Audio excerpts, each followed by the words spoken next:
பரமா படிடா. Hello guys, welcome back to my channel. இன்றைக்கி நம்ம என்ன சம்மரி பார்க்க போகிறோம் அப்படின்னா, நோ நியூ லேண்ட். இதை எழுதினவங்க எம்ஜி வசாஞ்சி. இவங்க வந்து கென்யாவில் பிறந்திருக்கிறாங்க. பட் இவங்களோட ஆரிஜின் அப்படின்னு பார்க்கும்போது குஜராத்தி ஃபேமிலி தான். ஓகேவா, இந்தியாவில் இருக்கிற குஜராத்தில் தான் இவங்களோட ஃபேமிலி ஆரிஜின். பட் ஆஃப்டர்வர்ட்ஸ் இவங்க கென்யாவுக்கு மூவ் ஆயிருப்பாங்க. இவங்களோட சைல்ட்ஹுட் டேஸ் எல்லாமே டன்சானியா அப்படின்னு சொல்லப்படுற ஒரு இடத்துல தான் இருந்திருக்கும். ஓகேவா, ஸோ கென்யாவில் தான் இவங்களோட ஏர்லியஸ்ட் லைஃப் எல்லாமே அங்கே ஸ்பெண்ட் பண்ணியிருப்பாங்க. பட் இந்தியாவோட ஆரிஜின் இவங்களோட இந்த நாவல்லையுமே அவங்க எந்தெந்த பிளேஸ்க்கெலாம் போனாங்க, மைக்ரேட்டட் பீப்புள் ஃபேஸ் பண்ணுற சேலஞ்சஸ் எல்லாத்தையுமே இந்த நாவலில் அவங்க ரிஃப்ளெக்ட் பண்ணியிருப்பாங்க. இந்த particular novel 1995 March 22 first publish ஆயிருக்கு. இதில் செட்டிங் அப்படின்னு பார்க்கும்போது Toronto, Canada and East Africa இந்த இடத்துல நடக்கிற விஷயங்கள் எல்லாத்தையும் ஃபோக்கஸ் பண்ணியிருப்பாங்க. தென் இதில் history, culture and also fictional எலமெண்ட்ஸும் பிளெண்ட் ஆகிற மாதிரி எழுதியிருப்பாங்க. ஓகேவா, ஸோ கேரக்டர்ஸ் பார்த்துடலாம். நர்டன் அப்படின்றவர் தான் ப்ரொட்டகானிஸ்ட். இவர் ஒரு ஈஸ்ட் ஆஃப்ரிக்கன் இமிக்ரெண்ட். ஓகேவா, ஸோ இவருக்கு 2 ஃப்ரெண்ட்ஸ் இருப்பாங்க, நான்ஜி அண்ட் ஜமால் அப்படின்னு சொல்லப்படுற 2 ஃப்ரெண்ட்ஸ் இருப்பாங்க. நான்ஜி அப்படின்றவங்க ஒரு யூனிவர்சிட்டியில் ப்ரொஃபஸராக இருப்பாங்க. ஆனால் இவங்களுமே ஒரு இமிக்ரெண்ட் தான். தென் ஜமால் அப்படின்றவங்க ஒரு சக்ஸஸ்ஃபுல்லான லாயராக இருப்பாங்க. தென் ரோமேஷ் அப்படின்ற ஒரு கேரக்டர் வருவாங்க. தென் ஒரு லேடி, தார் அப்படின்ற இடத்துலேருந்து வந்த ஒரு லேடி இருப்பாங்க. தென் ஒரு போர்ச்சுகீஸ் கேர்ளும் வருவாங்க. ஓகேவா, இந்த நர்டன் அப்படின்னு சொல்லப்படுற அந்த ஒரு கேரக்டர் ஒரு இமிக்ரெண்ட்டாக ஒரு இடத்துல இருந்து இன்னொரு இடம் மாறி போகும்போது அவங்க என்ன மாதிரியான சேலஞ்சஸ் எல்லாம் ஃபேஸ் பண்ணுறாங்க, ரேசிசம் எந்த அளவுக்கு அவங்கள டாமினேட் பண்ணுது அப்படின்றத பற்றி இந்த நாவலில் பேசியிருக்கிறாங்க. ஸோ எப்படி ஸ்டார்ட் பண்ணுறாங்க அப்படின்னா, இந்த நர்டன் அப்படின்றவர் வந்து ஒரு இமிக்ரெண்ட் இல்லையா, ஈஸ்ட் ஆஃப்ரிக்காவிலேருந்து இப்போது டொராண்டோ அப்படின்ற இடத்துக்கு அவரோட ஃபேமிலியோட மூவ் ஆகியிருக்கிறாரு. அங்கே வந்ததுக்கப்புறமா அவர் ஆக்சுவலாக இந்தியாவில் உள்ளவர். ஓகேவா, இந்தியாவில் தான் அவங்க பிறந்து வளர்ந்ததெல்லாம். தென் அவங்க ஈஸ்ட் ஆஃப்ரிக்கா போயிருப்பாங்க, இப்போ டொராண்டோவுக்கு வராங்க. ஓகேவா, இந்தியாவிலேருந்து ஃபர்ஸ்ட்டு டான்சானியா அப்படின்னு சொல்லப்படுற இடத்துக்கு தான் அவங்க மூவ் ஆயிருப்பாங்க. அவங்க அப்பா ஃபர்ஸ்ட்டு 1906 அங்கே தான் போயிருப்பார். எதுக்காகனா ஒரு ஒர்க்காக போயிருப்பார். ஜெர்மன் கலோனியல் ப்ராஜெக்ட் ஒன்று நடந்துகிட்ருக்கும். அந்த ப்ராஜெக்டில் இவங்க அப்பாவும் இன்வால்வ் ஆகிருக்கிறதுனால அந்த ஒர்க்கை பண்ணணுன்றதுக்காக ஃபேமிலியை அவர் கூட்டிகிட்டு போயிருப்பார். ஆஃப்டர்வர்ட்ஸ் அவங்க ஒவ்வொரு இடமா மூவ் ஆகுறாங்க. ஸோ ஒரு இமிக்ரெண்ட்ஸாக தான் அவங்க எல்லா இடத்துலையும் வாழ்ந்துட்டு இருக்கிறாங்க. இப்படி போயிட்டு இருக்கும்போது நிறைய சேலஞ்சஸ் எல்லாம் அவங்க ஃபேஸ் பண்ணுறாங்க. ஏன்னா அவங்களுக்கு ப்ராப்பரான ஒரு ஐடென்டிட்டி கிடையாது இல்லையா, அந்த பர்டிகுலர் கண்ட்ரியோட சிட்டிசன் இல்லாததுனாலேயே அவங்கள வந்து நிறைய இடங்கள்ல ரிஜெக்ட் பண்ணுறாங்க. அவங்களுக்கு ஜாப் ஆப்பர்ச்சுனிட்டிஸ் கொடுக்கறதுக்கு யோசிக்கிறாங்க. இந்த மாதிரியான சமயத்தில் ப்ரொட்டகானிஸ்ட் வந்துட்டு டொராண்டோவில் ஒரு ஜாப் கிடைக்குமா அப்படின்னு சொல்லி தேடிட்டு இருக்கிறாரு. பட் அவருக்கு வந்து கெனடியன் எக்ஸ்பீரியன்ஸ் வந்து கிடையாது. ஓகேவா, கெனடாவில் ஒரு ஜாப் அவங்க சர்ச் பண்ணணும் அப்படின்னா அங்கே இருக்கிற கல்ச்சர், அங்கே இருக்கிற ட்ரெடிஷன், அங்கே ஒர்க் எப்படி பண்ணுவாங்க அப்படின்றது தெரிஞ்சிருந்தால் மட்டும்தான் அதில் கண்டினியூ பண்ண முடியும். பட் அவருக்கு வந்து அதில் எந்த விதமான எக்ஸ்பீரியன்ஸ் கிடையாது அப்படின்றதுனால யாரும் ஜாப் வந்து கொடுக்க மாட்றாங்க. இவர் ஃபர்ஸ்ட் அவரோட கண்ட்ரியில் இருக்கும்போது 8 இயர்ஸாக ஷூஸ் வந்து சேல் பண்ணிட்டு இருந்திருப்பாரு. அங்கே இருக்கிற ஒர்க்கும் இங்கே அவருக்கு ஆஃபர் பண்ணுற ஒர்க்கும் சுத்தமாக சம்மந்தமே இல்லை. இருந்தாலும் வேறு வழி இல்லை அப்படின்றதுனால இங்கே கிடைக்கிற சின்ன சின்ன லோ ஸ்டேட்டஸ் ஒர்க்ஸ் எல்லாமே அவர் பண்ணிகிட்ருக்கிறாரு. பிகாஸ் அவர் சர்வே பண்ணணும் இல்லையா, ஃபேமிலிக்கு சப்போர்ட் பண்ணணும், அவரே சர்வே பண்ணணும். ஸோ தட் அவர் கிடைக்கிற ஒர்க் எல்லாமே பண்ணிகிட்ருக்கிறாரு. இந்த மாதிரி போயிட்டு இருக்கும்போது இவரோட ஃபேமிலி, இவர் எல்லாருமே எங்கே ஸ்டே பண்ணியிருக்கிறாங்க அப்படின்னா ஒரு அப்பார்ட்மெண்ட் பில்டிங்கில் தான் ஸ்டே பண்ணியிருக்கிறாங்க. 69 அப்படின்னு சொல்லி அதை அட்ரஸ் பண்ணுறாங்க.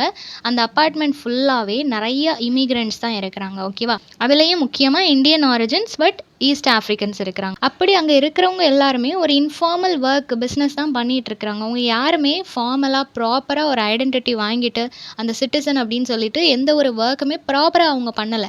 யார்கிட்டேயும் ஒர்க் பண்ண முடியல, யாரும் அவங்கள நம்பி ஒர்க் கொடுக்க மாட்றாங்க.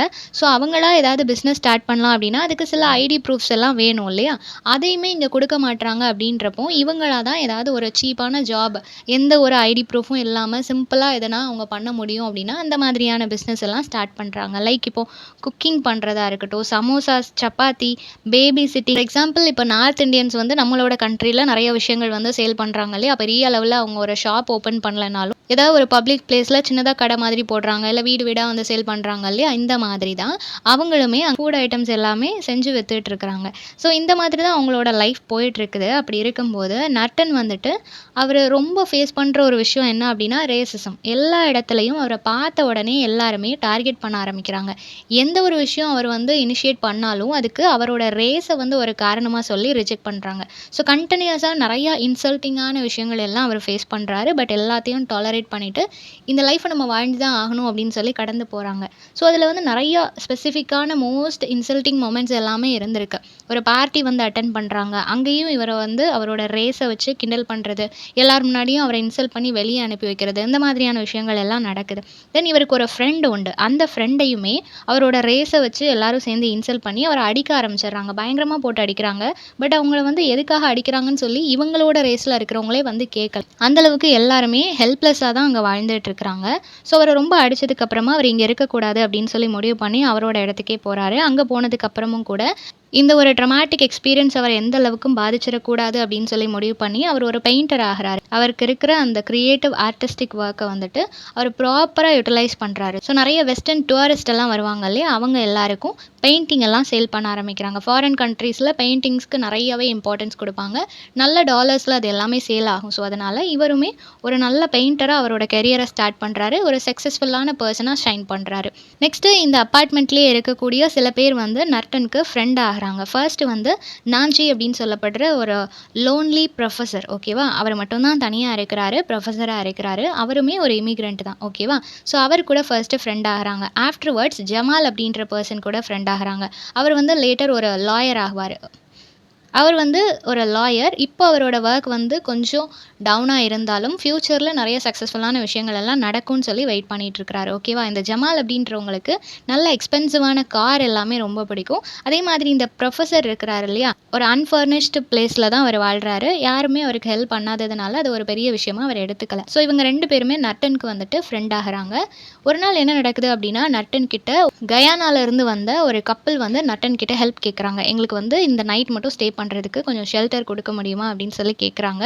ஏன்னா அவங்களுக்கும் எங்கே போகிறதுன்னு தெரியல. கனடா அப்படின்னு நம்ம எடுத்துக்கிட்டோன்னா நிறைய இமிக்ரெண்ட் பீப்புள் இருப்பாங்க. நிறைய பீப்புள் வேரியஸ் பிளேஸ்லேருந்து வந்து இங்கே அவங்களோட இடமா மாற்றிக்குவாங்க. இங்கே ஏதாவது ஜாப் ஆப்பர்ச்சுனிட்டிஸ் இருக்கா, இல்லை இங்கே வாழ முடியுமா அப்படின்னு சொல்லிட்டு அவங்களோட பிளேஸை கனடாவை மாற்றிப்பாங்க. அந்த மாதிரி ஒரு கப்பல் அங்கே வராங்க, நர்டன் கிட்ட ஹெல்ப் கேட்குறாங்க. இவருமே ரொம்ப பெரிய மனசோட அவங்களுக்கு ஷெல்டர் ஆஃபர் பண்ணுறாரு. அவங்க 2 பேரும் அங்கே ஸ்டே பண்ணுறாங்க. நெக்ஸ்ட் அவங்க கிளம்பும்போது அந்த கப்பல் மூலமாக அவங்களோட பிரதரான ராமேஷ் அப்படின்ற ஒரு பர்சன் வந்து இவருக்கு இன்ட்ரடியூஸ் ஆகிறாங்க. ஸோ இவர் ஹெல்ப் பண்ணார் இல்லையா, அதுக்கு ரிட்டன் கிஃப்ட் ஏதாவது கொடுக்கணும் இல்லையா. ஸோ தட் அந்த ராமேஷ் என்ன பண்ணுறாரு அப்படின்னா, இவருக்கு ஜாப் ஆஃபர் பண்ணுறாரு. நீங்கள் வந்து இங்கே ஒர்க் பண்ணுங்க அப்படின்னு சொல்லிட்டு ஜாப் ஆஃபர் பண்ணுறாரு. ஸோ இவருமே நர்டன் வந்து அவரோட சேர்ந்து ஒர்க் பண்ண ஸ்டார்ட் பண்ணுறாரு.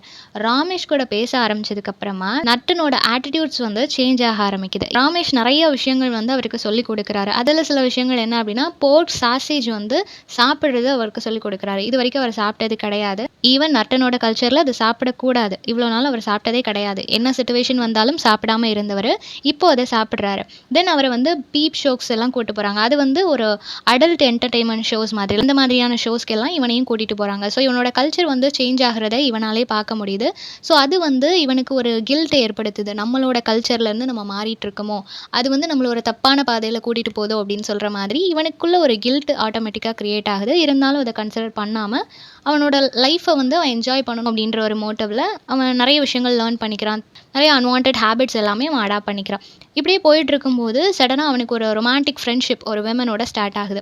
தார்லேருந்து வந்த ஒரு லேடியோட ஒரு ரொமான்டிக் ரிலேஷன்ஷிப்பில் இருக்கிறான். ஒருவேளை இந்த வெஸ்டர்ன் இன்ஃப்ளூயன்ஸ்னால அவன் கரப்ட் ஆகிட்டானோ அப்படின்ற மாதிரி அவனுக்கு ஒரு ஃபீல் இருக்குது. இவ்வளோ நாளும் ஃபேமிலி நம்ம ஏர்ன் பண்ணணும், நம்மளோட லைஃப் சேஞ்ச் ஆகணும் அப்படின்னு நினச்சிட்டு இருந்தவன் இப்போ ரொம்ப செல்ஃபிஷாக அவனை பற்றி மட்டும் யோசிக்கிறானோ, அவனோட என்டர்டைன்மெண்ட்டை மட்டும் யோசிக்கிறானோ, அந்த என்டர்டைன்மெண்ட்டும் ஒரு குட் மேனரில் இல்லையோ அப்படின்னு சொல்லிட்டு அவனுக்குள்ள ஒரு கொஸ்டின் இருக்குது. அது அவனுக்கு ஒரு கில்ட்டை வந்து ஏற்படுத்திட்டு இருக்கு. இந்த நியூ கண்ட்ரியில் அவன் ஒரு பிளேஸை வந்து கண்டுபிடிக்கிறான். ஒரு சிஎன் டார் அப்படின்ற ஒரு டார் இருக்குது. அதை வந்து ஒரு லைட் ஹவுஸ் மாதிரி பார்க்குறான். அவனோட பாதைக்கான ஒரு லைட்டாக பார்க்குறான்.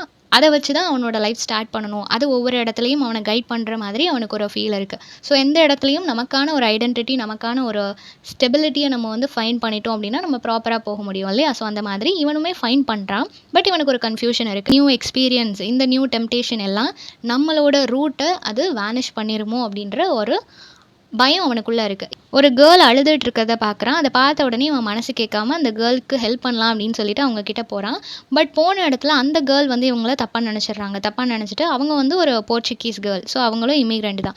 இருந்தாலும் அந்த கேர்ள் வந்து இவனை தப்பாக நினச்சிட்டு இவன் வந்து ரேப் பண்ண ட்ரை பண்ணதை அக்யூஸ் பண்ண ஆரம்பிக்குது. ஸோ இதை கேட்ட உடனே இவனுக்கு பயமாயிருது. என்னடா ஹெல்ப் பண்ணலான்னு வந்து இப்படி நடக்குது அப்படின்னு சொல்லி யோசிக்கிறான். பட் அந்த சமயத்தில் இவனோட ஃப்ரெண்டு ஜமால் வந்து அந்த ப்ராப்ளம்க்கு ஒரு சொல்யூஷன் கொடுக்குறான். அவன் ஒரு லாயர் இல்லையா. ஸோ அவன் வந்துட்டு இந்த ப்ராப்ளம்க்கு ஒரு சொல்யூஷன் கொடுத்து சொல்லிட்டு அந்த கேர்ளுக்கு வந்து ப்ராமிஸ் பண்ணுறாங்க, நீ போர்ச்சுகீஸ் கேர்ள் தானே, உன்னோட ரிலேட்டிவ்ஸ் எல்லாரும் கனடா வர்றதுக்கு நான் உனக்கு ஹெல்ப் பண்ணுறேன், ஸோ நீ பயப்படாத அப்படின்னு சொல்லிட்டு அவளுக்கு ஒரு சொல்யூஷன் கொடுத்து அனுப்பி வைக்கிறாங்க. ஸோ இப்போ ஜமால் வந்து ஒரு இன்ஃப்ளூயன்ஷியல் லாயராக மாறிட்டு இருக்கிறான். ஸோ இந்த மாதிரி தான் நர்ச்சனோட லைஃப் போயிட்டு இருக்குது. ஸோ இந்த டைட்டில் நோ நியூலாண்ட் அப்படின்றது இருக்கு இல்லையா, இதில் என்ன மீன் பண்ணுறாங்க அப்படின்னா, கனடா அப்படின்றது வந்துட்டு என்றைக்குமே ஒரு நியூ லேண்டாக இருந்ததே இல்லை. இப்போ யார் அங்கே போனாலும் இது ஒரு நியூ லேண்ட் அப்படின்றத சொல்லவே மாட்டாங்க. ஏன்னா எல்லா ஆரிஜின் எல்லா பீப்புளுமே எல்லா கண்ட்ரியில் இருக்கிற பீப்புளுமே இங்கே ஆல்ரெடி வந்திருப்பாங்க, பழக்கப்பட்டிருப்பாங்க. ஸோ எல்லாருக்குமே ரொம்பவே ஃபெமிலியரான ஒரு இடம் தான் கனடா அப்படின்றது. ஸோ அங்கே வந்து நியூ லேண்ட் அப்படின்னு சொல்லி நீங்கள் என்றைக்குமே நினைக்க முடியாது, எந்த பிளேஸையுமே பார்க்க முடியாது அப்படின்னு சொல்கிறாங்க. ஓகேவா? ஸோ கனடாவோட அந்த ஹிஸ்ட்ரியை ரொம்ப அழகாக எக்ஸ்பிரஸ் பண்ணியிருப்பாங்க. இந்த சம்மரி எல்லாருக்கும் புரிஞ்சிருக்கும்னு நினைக்கிறேன். நெக்ஸ்ட் என்ன டாப்பிக்கில் வீடியோ போடலான்னு சொல்லி கமெண்ட் பண்ணுங்கள். தேங்க்யூ ஃபார் வாட்சிங்.